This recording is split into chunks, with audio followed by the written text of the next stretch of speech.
Okay, you get a ruffed grouse, or maybe some lucky hunter gives you one. What do you do with it? Hey, I have the greatest recipe going for ruffed grouse. What we'll do is we'll head for our camper here in the kitchen, and we'll cook up a recipe that is just incredible. It is so good you won't believe it. This can be used for grouse or quail or for even chicken breasts. It's just an excellent recipe. And what we'll need is some mushroom soup, some flour, a little rice to go along with it in the appropriate pans. And for spices, we'll have some pepper, and instead of salt, we'll use garlic salt. Not garlic powder, garlic salt. And we'll go to the refrigerator, pull out a couple more ingredients here. What we'll need is some fresh mushrooms, along with some sour cream, and some white wine. Now this wine, by the way, is Michigan wine. Keep your eye out for some of these Michigan products you can patronize. Now let's see, I have everything there except the most important thing, the meat. Better make a call here to see if we can line up some grouse. Let's see, we've got the number. See, Wilbur has a delivery service I just learned about. Wilbur has been trying to improve himself, get a job, improve his skills in the outdoors, and he said, yeah, I got some, he said, I don't have grouse, but I do have some quail.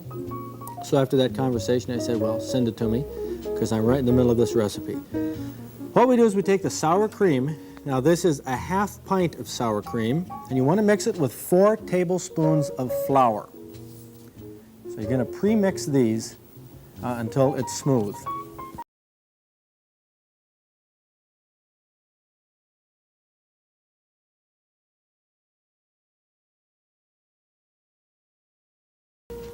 Okay, it doesn't take long before it's nice and smooth. Then we can add the other ingredients. We'll mix everything together here except for the grouse or quail, chicken breasts, whatever.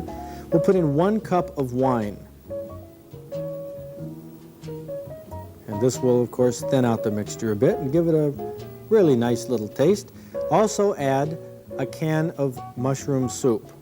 That's a whole can, undiluted, don't add any milk or anything, straight mushroom soup. You know, doggone it, it's about time to get that bird here. Get on the phone now. Come on, Wilbur.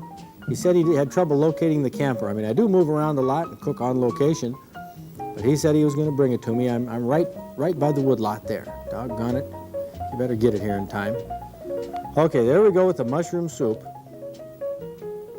And to that, we'll add some garlic salt. Just, you know, a 1/4 teaspoon, something like that, whatever looks decent. And some pepper. Shake it in there and mix all of those ingredients together. That's going to be the sauce that we pour over our bird. And here he comes, Wilbur's delivery service.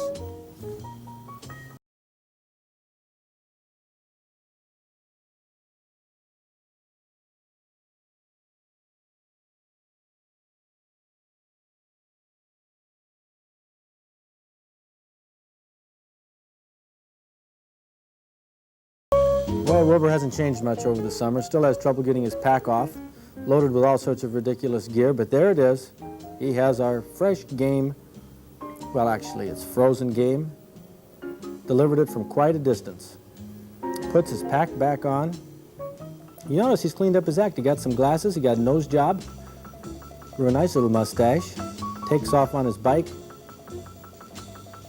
He didn't even tell me he was there. I didn't get a chance to talk with him, so he set the bird on the back step bumper. Doggone that guy. He has his problems, but I'm glad he delivered the meat. Now, as I said, this could be grouse, because grouse have nice white meat. They're a white-meated bird. So are quail. They're very good. And so are chicken breasts. They're also excellent in this recipe. But Wilbur delivered all the way from the south for quail. I say from the south because this past winter was so devastating on many of our game birds in Michigan that the quail season is eliminated. This was sent from Mississippi. Got a hold of this from some friends. And these are what quail look like when they're plucked. And these are split down the back. So the whole bird is there, just scrumptious white meat. You take your meat and pour the mixture we made out of the sour cream and wine over them, and then put them in the oven. You're going to want to bake this in the oven at 350 degrees for an hour and a half. Now, if the meat is such that it sticks up, any part of it sticks out of the sauce, you'll want to baste it a little bit during the cooking. I will also put together a few other items here. So a green vegetable is good, maybe some peas. How about that, a cherry pie? That'd be kind of nice. It's a nice thing about a camper like this. I can cook everything in that little oven. In fact, you really don't need too much in the way of camping equipment. Oh, look at that, Saugatuck, Michigan, cherry pie. Michigan is a red tart cherry capital of the world. Lots of good products like that in the state. There it is, some rice. Cook up some rice. Add the fresh mushrooms to the topping after you take the bird out of the oven. It's been in there an hour and a half. Put fresh mushrooms right on top. You don't have to cook them. Seems like it might be good to put them under for 5 or 10 minutes, but believe me, they're great when they're fresh. Just mix that sauce in with them. And now let's taste it. This is quail, southern quail, which would be very similar to grouse. Oh boy, dandy, dandy food. So tasty. The grouse, of course, is moist because it's been in that mixture cooking for the whole time. Boy, it's scrumptious with maybe some brown rice, maybe some peas, good crispy peas, cup of milk. Oh boy, what a meal, and easy to cook.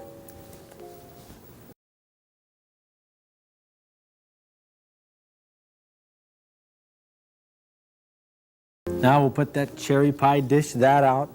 What a perfect ending for what could really be a traditionally Michigan meal. Get a little ice cream on the top. By the way, you know, if you want a copy of this recipe booklet, Michigan Fall Recipes, pick it up from Meyer Thrifty Acres Sporting Goods Department, or you can find it in Michigan Out of Doors Magazine November issue. All the recipes are right there. And if you want 300 other recipes, order the Wildlife Chef. These are just outstanding fish and game recipes right here, and here's how you can get your copy.